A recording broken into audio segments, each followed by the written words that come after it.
Hello നമസ്കാരം mini റീഡിംഗിലേക്ക് സ്വാഗതം. അപ്പൊ നിങ്ങൾ തംബ്നെയിലത്തെ ആദ്യത്തെ ചിത്രമാണ് ചൂസ് ചെയ്തിട്ടുള്ളതെങ്കിൽ ഇതാണ് നിങ്ങൾക്കുള്ള റീഡിംഗ്. അപ്പൊ നിങ്ങളിപ്പോ എന്താണ് ഉപേക്ഷിക്കേണ്ടത്, എന്തിലാണ് ശ്രദ്ധ കൊടുക്കേണ്ടത്, എന്തിനു വേണ്ടിയാണ് തയ്യാറെടുക്കേണ്ടത് എന്നുള്ളതാണ് നമ്മൾ ഈ റീഡിംഗിൽ നോക്കുന്നത്. അപ്പൊ ഗ്രൂപ്പ് 1 ഇപ്പൊ എന്താണ് ഉപേക്ഷിക്കേണ്ടത്?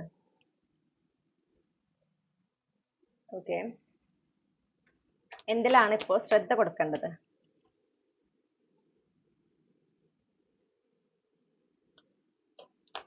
എന്തിനു വേണ്ടിയാണ് തയ്യാറെടുക്കേണ്ടത്?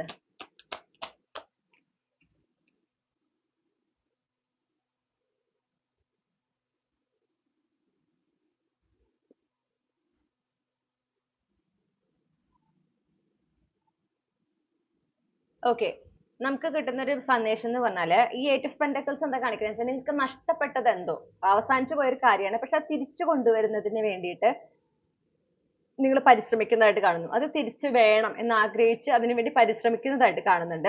ആ ശ്രമത്തിനെ ഉപേക്ഷിക്കാൻ പറയുന്നു. അത് അവസാനിച്ചതാണ്. അവസാനിച്ച കാര്യത്തിലേക്ക് അത് വീണ്ടും വേണം എന്ന് വാശി പിടിക്കരുത്.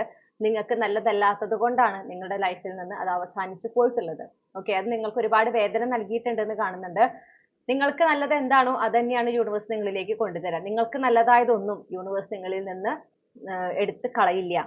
ഓക്കെ, ചില കാര്യങ്ങൾ നമുക്ക് ആദ്യം നഷ്ടപ്പെട്ട് പിന്നെ കുറച്ച് കഴിയുമ്പോൾ കുറേ കൂടെ മികച്ച രൂപത്തിൽ തിരിച്ചു വരുന്നത് കാണാം ഇല്ലേ? അതേ കണക്കാണ് ഈ ഒരു കാര്യത്തിലും. അപ്പൊ നിങ്ങൾ അത് മനസ്സിലാക്കുക. ഇത് നഷ്ടപ്പെട്ടെന്ന് വെച്ചാൽ ഇതിനേക്കാൾ മികച്ച രൂപത്തിൽ അത് തിരിച്ചു വരാൻ വേണ്ടിയിട്ടാണ്. ഓക്കെ, ഇതിനേക്കാൾ നല്ലൊരു അനുഭവം നിങ്ങൾക്ക് നൽകുന്നതിന് വേണ്ടിയിട്ടാണ്. അപ്പോൾ ആ നഷ്ടപ്പെട്ടതിനെ തന്നെ അതേ എനർജിയിലുള്ളതിനെ തന്നെ ഇങ്ങോട്ട് വീണ്ടും അത് കൊണ്ടുവരാൻ നിങ്ങളുടെ ജീവിതത്തിലേക്ക് നിങ്ങളുടെ യാഥാർത്ഥ്യമാക്കി മാറ്റുന്നതിനുള്ള ശ്രമം ഉപേക്ഷിക്കാൻ പറയുന്നു. അത് വേണ്ട, അത് നിങ്ങൾക്ക് നല്ലതല്ല. നിങ്ങളോട് ശ്രദ്ധ കൊടുക്കാൻ പറയുന്നത് ജീവിതത്തിൽ മുന്നോട്ട് പോകുന്നതിനാണ്. നിങ്ങളുടെ ഫ്യൂച്ചർ, നിങ്ങൾ ആഗ്രഹിക്കുന്ന കാര്യങ്ങൾ, നിങ്ങളുടെ സ്വപ്നങ്ങൾ ഉണ്ടല്ലോ, ആ സ്വപ്നങ്ങൾ നേടിയെടുക്കുന്നതിന് നിങ്ങൾ എന്തൊക്കെയാണോ ചെയ്യേണ്ടത്, നിങ്ങൾ ആഗ്രഹിക്കുന്ന ഒരു ജീവിതം, ആ ജീവിതം നേടിയെടുക്കുന്നതിന്, അതിനോട് എനർജറ്റിക്കലി അലൈൻഡ് ആകുന്നതിന് നിങ്ങൾ എന്തൊക്കെ ചെയ്യണമോ ആ ആക്ഷൻസ്, നിങ്ങളുടെ ഭാവിയെ മുൻനിർത്തിക്കൊണ്ട് അതിലേക്ക് എത്തിച്ചേരുന്നതിന് വേണ്ടുന്ന ആക്ഷൻസ്, നിങ്ങൾ ഇപ്പൊ എന്ത് ആക്ഷൻസ് ആണ് എടുക്കേണ്ടത്, അതിലാണ് നിങ്ങൾ ശ്രദ്ധ കൊടുക്കേണ്ടത്. അതിൽ നിങ്ങൾ ശ്രദ്ധ കൊടുക്കുക. ഓക്കെ, അതാണ് ഇപ്പൊ നിങ്ങൾ ശ്രദ്ധിക്കേണ്ട കാര്യം. ഇനി എന്തിനു വേണ്ടി തയ്യാറെടുക്കണം എന്ന് ചോദിച്ചിട്ടുണ്ടെങ്കിൽ ഇത് നിയർ ഫ്യൂച്ചറിലെ കാര്യം പറയണേ. ഒരു ഷിഫ്റ്റ് സംഭവിക്കുന്നുണ്ട്, പെട്ടെന്നുള്ള മാറ്റം, പെട്ടെന്നുള്ള ഒരു ഷിഫ്റ്റ് ആണ്. കാരണം ടവർ മൊമെന്റ് ആണ്, പെട്ടെന്നുള്ള ഒരു മാറ്റമാണ് സംഭവിക്കുന്നത്. ഇത് നിങ്ങളെ കുറച്ചൊന്ന് സ്ട്രെസ് ചെയ്യാം. നിങ്ങളോട് എന്താ പറയുക വെച്ചാൽ ആ ഷിഫ്റ്റ് ഉണ്ടാകുമ്പോൾ യൂണിവേഴ്സിൽ സറണ്ടർ ചെയ്ത് മുന്നോട്ട് പോകാം. ഓക്കെ, ഇതൊരു ബ്രേക്ക് ത്രൂ മൊമെന്റ് ആണ് നിങ്ങളുടെ ജീവിതത്തിൽ. ആക്ച്വലി അതൊരു പോസിറ്റീവ് ആയിട്ടുള്ള ഒരു മാറ്റമാണ് ഈ ഒരു ടവർ മൊമെന്റിലൂടെ വരുന്നത്. ഓക്കെ, നിങ്ങൾ കുറേ കൂടെ ഒരു സ്റ്റേബിൾ ആയിട്ടുള്ള, നിങ്ങൾക്ക് കുറേ കൂടെ ഒരു ബാലൻസ്, ഹാർമോണിയസ് ആയിട്ടുള്ള ഒരു സിറ്റുവേഷനിലേക്കാണ് നിങ്ങൾ എത്തിച്ചേരുന്നത്. പക്ഷെ അതിന്റെ തുടക്കം കുറച്ച് കെയോട്ടിക് ആണ്. അതാണ് ടവർ മൊമെന്റ് ആണ്, പെട്ടെന്നുള്ള മാറ്റങ്ങൾ പെട്ടെന്ന് സംഭവിക്കുമ്പോൾ നമുക്ക് അതിനോടൊന്ന് പൊരുത്തപ്പെടാൻ കുറച്ച് സമയം വേണം അല്ലേ? അപ്പൊ പെട്ടെന്ന് തന്നെ അതിനോട് പൊരുത്തപ്പെടുന്നതിനാണ് ആ മാറ്റത്തിനെ സ്വീകരിക്കുക. യൂണിവേഴ്സ് കൊണ്ടുവന്നതാണ്, എന്റെ നല്ലതിനാകുള്ളൂ എന്ന ഒരു വിശ്വാസത്തിൽ തന്നെ മുന്നോട്ട് പോകുക. ഇതിനെക്കുറിച്ച് കാടുകൾ ചിന്തിച്ച് എന്തിനാ ഇതിപ്പോ സംഭവിച്ചത്, ഞാൻ ഇപ്പൊ എന്താ ചെയ്യാ, അയ്യോ എനിക്ക് ഇതുവരെയുള്ള ലൈഫായിരുന്നു നല്ലത്, ഇത് വേണ്ടായിരുന്നു, അങ്ങനത്തെ ഒന്നും തോന്നലുകളെ പ്രോത്സാഹിപ്പിക്കാനായിട്ട് പാടില്ല. നിങ്ങൾക്ക് ഈ ഒരു സിറ്റുവേഷനിൽ ഈ സഡൻ ഷിഫ്റ്റ് സംഭവിക്കുമ്പോൾ അതിൽ കടന്നു പോകുന്നതിന് വേണ്ടുന്ന സഹായങ്ങൾ നിങ്ങളുടെ സോൾ ഫാമിലി മെമ്പേഴ്സിലൂടെ യൂണിവേഴ്സ് എത്തിക്കുന്നതാണ്. ആ സഹായങ്ങൾ സ്വീകരിക്കുക, മുന്നോട്ട് പോകാം. ഓക്കെ, ഇതാണ് നിങ്ങൾക്കുള്ള സന്ദേശം മൈ ഡിയർ ഗ്രൂപ്പ് 1. ഈ റീഡിങ്ങിലൂടെ നിങ്ങൾ ആഗ്രഹിച്ച ഒരു ക്ലാരിറ്റി, നിങ്ങൾക്ക് ആവശ്യമായ ഗൈഡൻസ് ലഭിച്ചെന്ന് ഞാൻ വിശ്വസിക്കുകയാണ്. ഇതെപ്പോൾ നിങ്ങൾ കാണുന്നുണ്ടോ അപ്പോൾ നിങ്ങൾക്കുള്ള റീഡിംഗ് ആണ് കേട്ടോ. അതൊരു ടൈംലെസ് മെസ്സേജസ് ആണ്. അപ്പോൾ നിങ്ങൾക്ക് എല്ലാ നന്മകളും നേർന്നുകൊണ്ട് ഞാൻ ഈ റീഡിംഗ് അവസാനിപ്പിക്കുകയാണ്. Thank you. Hello my dear group 2, നമസ്കാരം. അപ്പോൾ നിങ്ങൾ തംബ്നെയിലത്തെ രണ്ടാമത്തെ ചിത്രമാണ് ചൂസ് ചെയ്തിട്ടുള്ളതെങ്കിൽ ഇതാണ് നിങ്ങൾക്കുള്ള മിനി റീഡിംഗ്. ഓക്കെ, നിങ്ങൾ ഇപ്പോൾ എന്താണ് ഉപേക്ഷിക്കേണ്ടത്, ഇതിലാണ് ശ്രദ്ധ കേന്ദ്രീകരിക്കേണ്ടത്, എന്തിനാണ് തയ്യാറെടുക്കേണ്ടത് എന്നുള്ളതാണ് നമ്മൾ നോക്കുന്നത്. ഇതാണ് നിങ്ങൾ ഉപേക്ഷിക്കേണ്ട കാര്യം. ഓക്കെ, ക്ലാരിഫൈ ഇത്. ഓക്കെ, ഇനി എന്തിലാണ് ഗ്രൂപ്പ് 2 ശ്രദ്ധ കൊടുക്കേണ്ടത്? ഇപ്പോൾ അവർ ഈ വീഡിയോ കാണുന്ന നിമിഷം അവർ ശ്രദ്ധ കൊടുക്കേണ്ട കാര്യം എന്താണ് അവരുടെ ജീവിതത്തിൽ?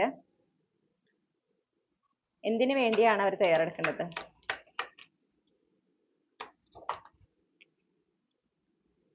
ഓക്കെ, നിങ്ങളുടെ ജീവിതത്തിൽ ഒരു ഷിഫ്റ്റ് സംഭവിക്കുന്നുണ്ട്. ഓക്കെ, ഒരു മാറ്റം നിങ്ങളുടെ ജീവിതത്തിൽ വൈകാതെ തന്നെ സംഭവിക്കുന്നുണ്ട്. അത് ഡെസ്റ്റിൻഡ് ആയിട്ടുള്ളതാണ് എന്ന് നമുക്ക് കാണാൻ സാധിക്കുന്നു.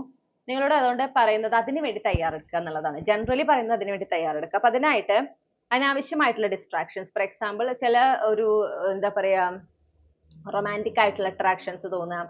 നിങ്ങളുടെ ലൈഫിൽ ഇപ്പം നിങ്ങൾ ഫോക്കസ് ചെയ്യുന്ന ഒരു കാര്യമുണ്ട്, ഈ ഒരു ചേഞ്ച് അല്ലെങ്കിൽ നിങ്ങൾ ആഗ്രഹിക്കുന്ന ഒരു കാര്യം ഉണ്ട്. നിങ്ങൾ ഇപ്പൊ ഏറ്റവും കൂടുതൽ പ്രാധാന്യം കൊടുക്കേണ്ട ഒരു കാര്യമുണ്ട്. അതിൽ നിന്ന് ഡിസ്ട്രാക്ട് ചെയ്യുന്ന രീതിയിൽ ഒരു റൊമാൻറ്റിക് ഇൻട്രസ്റ്റോ മറ്റോ ഉണ്ടെങ്കിൽ അതിൽ ശ്രദ്ധ കൊടുക്കുന്നത് നിങ്ങൾ ഉപേക്ഷിക്കുക.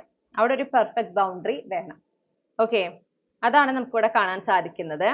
അതുപോലെ തന്നെ നിങ്ങൾക്ക് അലൈൻഡ് അല്ലാത്ത നിങ്ങളിപ്പോ നിങ്ങൾക്കറിയാം, നിങ്ങൾക്ക് ഒരുപാട് മാറ്റങ്ങൾ, പ്രത്യേകിച്ച് ഹീലിംഗ് ഒക്കെ ചെയ്യുന്ന ഒരാളാണെങ്കിൽ നിങ്ങളുടെ കാഴ്ചപ്പാടിലും ഒക്കെ, നിങ്ങളുടെ വിശ്വാസങ്ങളിലൊക്കെ മാറ്റങ്ങൾ വന്നിട്ടുണ്ടാവും അല്ലെ? അപ്പൊ നിങ്ങൾ ചില സാഹചര്യങ്ങളായിട്ട് ഇനി പൊരുത്തപ്പെടാൻ പറ്റുന്നുണ്ടാവില്ല, ചില ഊർജങ്ങളായിട്ട് നിങ്ങൾക്ക് പൊതുവെ കണക്ട് ചെയ്യാൻ പറ്റുന്നുണ്ടാവില്ല. അതുവരെ ഈ ഒരു ഹീലിംഗ് സംഭവിക്കുന്നത് വരെ നിങ്ങൾ അതിനോടൊക്കെ കണക്റ്റഡ് ആയിരുന്നുവെങ്കിലും ഈ ഹീലിംഗ് സംഭവിക്കുന്നത് കൊണ്ട് അതുമൂലം നിങ്ങളിൽ മാറ്റം സംഭവിക്കുന്നുണ്ട്. ഈ ഊർജങ്ങളുമായിട്ട് ഒന്നും നിങ്ങൾക്ക് കണക്ട് ചെയ്യാൻ പറ്റുന്നില്ല, ഒരു ഡിസ്റ്റൻസ് നിങ്ങൾക്ക് ഫീൽ ചെയ്യുന്നുണ്ടാവും. അത് നിങ്ങളുമായിട്ട് എനർജറ്റിക്കലി അലൈൻഡ് അല്ലാത്തത് കൊണ്ടാണ് അങ്ങനെ സംഭവിക്കുന്നത്. അപ്പോൾ അലൈൻഡ് അല്ലാത്തതിനെ ഉപേക്ഷിക്കുക എന്നുള്ളതാണ് നിങ്ങൾക്കുള്ള ഏക മാർഗം. അതാണ് നിങ്ങൾ ചെയ്യേണ്ടത്. അപ്പൊ ഇതാണ് നിങ്ങൾക്ക് ഇപ്പോൾ ഉള്ളത്. അത് പ്രത്യേകിച്ച് ഒരു റിലേഷൻഷിപ്പിന്റെ ഒരു എനർജി ഇവിടെ നിൽക്കുന്നുണ്ട്. അപ്പൊ ആരോടെങ്കിലും ഒരു ഇൻട്രസ്റ്റ് തോന്നുക, അങ്ങനെ റീസെന്റ് നിങ്ങൾക്ക് ആരോടെങ്കിലും ഒരു ഇൻട്രസ്റ്റ് ഒക്കെ തോന്നിയിട്ടുണ്ടെങ്കിൽ അത് നിങ്ങളുടെ ലക്ഷ്യത്തിലേക്ക്, അത് നിങ്ങൾക്ക് വേറൊരു ലക്ഷ്യം ഉണ്ടെന്ന് കാണുന്നു. ഇപ്പൊ നിങ്ങൾ ശ്രദ്ധ കൊടുക്കേണ്ട ഒരു കാര്യം അത്യാവശ്യമായിട്ട് നിങ്ങളുടെ ലൈഫിലുണ്ട്, പക്ഷെ അതിൽ നിന്ന് ഡിസ്ട്രാക്ട് ചെയ്യുന്ന ഒരു കണക്ഷൻ എന്നാണ് നമുക്ക് ഇത് കാണാൻ സാധിക്കുന്നത്, ഒരു അട്രാക്ഷൻ. അതിനെ മാറ്റി നിർത്തുക. ഓക്കെ, അതിനെ ഉപേക്ഷിക്കുക, അതിലേക്ക് ശ്രദ്ധ കൊടുക്കാതിരിക്കുക. അതുപോലെ നിങ്ങളിൽ നിന്ന് നിങ്ങൾക്ക് എനർജറ്റിക്കലി ചേഞ്ച് ഉണ്ടാവുമ്പോൾ നിങ്ങൾ സ്വാഭാവികമായിട്ടും നിങ്ങൾക്കൊരു ഡിസ്റ്റൻസ് ഫീൽ ചെയ്യുന്ന, നിങ്ങൾക്ക് ഡിറ്റാച്ച്ഡ് ആയി ഫീൽ ചെയ്യുന്ന എനർജീസ് ഇൻ ജനറൽ, അത് ആളുകളായിരിക്കാം, സാഹചര്യങ്ങളായിരിക്കാം, ഇതിനെല്ലാം ഉപേക്ഷിക്കുക. അതിൽ പിടിച്ചു നിർത്താൻ ശ്രമിക്കരുത്. നിങ്ങൾ എന്തിൽ ശ്രദ്ധ കൊടുക്കണം എന്ന് പറഞ്ഞാൽ, നിങ്ങളുടെ ജീവിതത്തിലെ പ്രധാനപ്പെട്ട ഒരു കാര്യം ഞാൻ പറഞ്ഞില്ലേ, നിങ്ങൾക്കൊരു ലക്ഷ്യം, അതായത് നിങ്ങൾ ഇപ്പോൾ ജീവിതത്തിൽ പ്രാധാന്യം കൊടുക്കേണ്ട ഒരു കാര്യമുണ്ട്. ആ ഒരു കാര്യം നേടിയെടുക്കുമ്പോഴേ നിങ്ങൾക്ക് ജീവിതത്തിൽ വിജയിച്ചു എന്ന തോന്നൽ ഉണ്ടാവുള്ളൂ. അപ്പോഴേ നിങ്ങൾ ജീവിതത്തിൽ വിജയിക്കൂ ആക്ച്വലി. ഓക്കെ, ആ ഒരു കാര്യത്തിലാണ് നിങ്ങൾ ഇപ്പോൾ ശ്രദ്ധ കൊടുക്കേണ്ടത്. അതിൽ മാത്രമേ നിങ്ങൾ ശ്രദ്ധ കൊടുക്കാൻ പാടുള്ളൂ. അതിനാണ് നിങ്ങൾ പ്രാധാന്യം കൊടുക്കേണ്ടത്. നിങ്ങൾ വളരെ ആത്മവിശ്വാസത്തോടെ വേണം അതിനായിട്ട് പ്രയത്നിക്കാൻ. അതിൽ ഞാൻ വിജയിച്ചിരിക്കും, ഇത് ഞാൻ നേടിയെടുത്തിരിക്കും, ജീവിതത്തിൽ ഞാൻ വിജയിക്കും, അങ്ങനെ ഒരു എഫർമേഷൻസ് ഒക്കെ പറഞ്ഞ് അതിന് സ്വയം നിങ്ങളെ തന്നെ എൻകറേജ് ചെയ്തിട്ട് വേണം ഈ ഒരു കാര്യത്തിന് വേണ്ടി നിങ്ങൾ പ്രയത്നിക്കുമ്പോൾ. പോസിറ്റീവ് ആയിട്ടിരിക്കുക, ഒപ്റ്റിമിസ്റ്റിക് ആയിട്ടിരിക്കുക, ശുഭപ്രതീക്ഷയോടെ ഇരുന്ന് ശുഭാപ്തി വിശ്വാസത്തോടെ ഇരുന്നിട്ട് വേണം നിങ്ങൾ എന്ത് ചെയ്യാനായിട്ട്, ഈ കാര്യത്തിന് വേണ്ടി പരിശ്രമിക്കാൻ. പക്ഷെ ഇതിനാണ് പ്രാധാന്യം കൊടുക്കേണ്ടത്, പരമ പ്രാധാന്യം കൊടുക്കേണ്ടത് എന്നാണ് ഞാൻ കേൾക്കുന്നത്.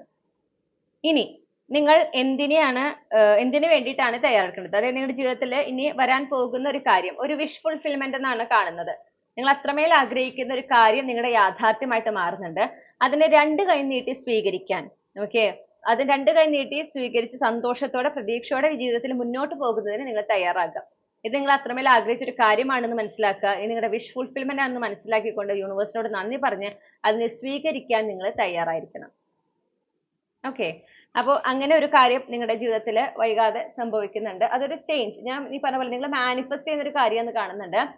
നടക്കില്ല എന്ന് നിങ്ങൾക്ക് വളരെയധികം തോന്നലുള്ള, നിങ്ങൾ മാനിഫെസ്റ്റ് ചെയ്യുന്ന കാര്യമാണ്, പക്ഷെ നിങ്ങളുടെ ഉള്ളിൻ്റെ ഉള്ളിൽ എവിടെ നടക്കാനൊന്നും പോണില്ല, അങ്ങനത്തെ ഒരു തോന്നല്, നടക്കാൻ സാധ്യത കുറവാണല്ലോ, അങ്ങനത്തെ ഒരു തോന്നല് വളരെ സ്ട്രോങ് ആയിരിക്കും. ആ ഒരു പർട്ടിക്കുലർ കാര്യമാണ് നിങ്ങളുടെ ജീവിതത്തിൽ സംഭവിക്കുന്നത്. അതിലൂടെ നിങ്ങളുടെ ജീവിതത്തിൽ ഒരു ടേണിംഗ് പോയിന്റ് ആണ് ഉണ്ടാവുന്നത്, ഒരു ചേഞ്ച്, ഒരു ട്രാൻസ്ഫോർമേഷൻ ആണ് ഉണ്ടാവുന്നത്.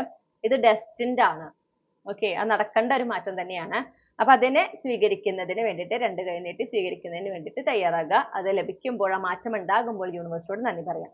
ഇതാണ് നിങ്ങൾക്കുള്ള ഗൈഡൻസ് മൈ ഡിയർ ഗ്രൂപ്പ് 2. ഈ റീഡിങ്ങിലൂടെ നിങ്ങൾ ആഗ്രഹിച്ച ഒരു ക്ലാരിറ്റിയും നിങ്ങൾക്ക് ആവശ്യമായ ഗൈഡൻസും ഈ ഒരു വിഷയത്തിൽ ലഭിച്ചതെന്ന് വിശ്വസിക്കുകയാണ്. റീഡിംഗ് ഇഷ്ടപ്പെട്ടാൽ മറക്കാതെ ചന്ദ്രകണ്ഠ ടാരോട്ട് സബ്സ്ക്രൈബ് ചെയ്യുക, റീഡിംഗ് ലൈക്ക് ചെയ്യുക, ഫാമിലിക്കും ഫ്രണ്ട്സിനും ഷെയർ ചെയ്യുക. നിങ്ങളുടെ ഫീഡ്ബാക്ക് എന്ത് തന്നെയാണെങ്കിലും കമന്റ് സെക്ഷനിൽ അറിയിക്കാം.